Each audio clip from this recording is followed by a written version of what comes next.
Did you know that Siargao doesn't only offer world-class surfing spots and natural rock pool or even lagoons? This Good Vibes Island also offer natural cave pool. It is called Tayangban Cave Pool, which is a 30 minutes or more drive from General Luna, the center of the touristic spot in Siargao. Depends on your ride, a motorbike or via car, and a lot of stop to enjoy the scenic view and Instagrammable pictures. Of course.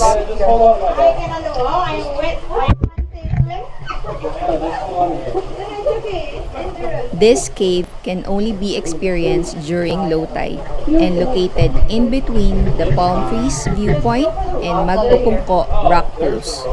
So it is best to combine with these two when you're going north of Siargao for adventures. This is one of the best hidden spots in Siargao Island. Spelunking in this natural-born wonder is thrilling, wherein you need to descend through a chest-deep water and swim against the strong current and walk in a man-made bamboo walkway and grab a strong grip on ropes in darkness. Just be very careful since the bamboo walkway is very slippery and your knee and legs will get a souvenir bruise, which is part of the adventure.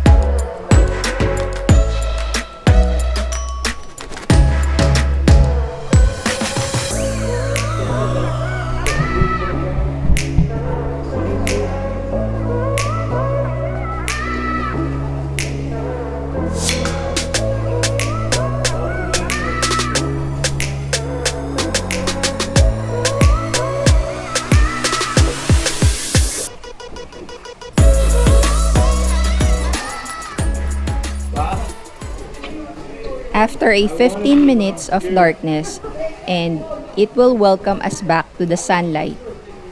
It was then just a short swim to the open pool, which is the end of the tour. But at the very end, you can cliff jump into an 18 feet deep water for a more thrilling experience.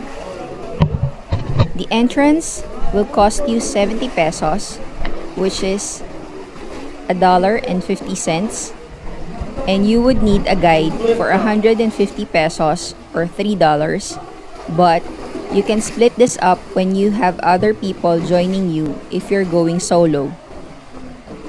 You do actually need a guide.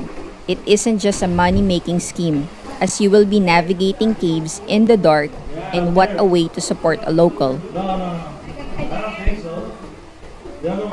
So I hope my experience helped you in this video and try to explore it when you visit the island of Siargao. Please subscribe and follow me on Instagram. Thank you so much for watching, and I'll see you all in another one.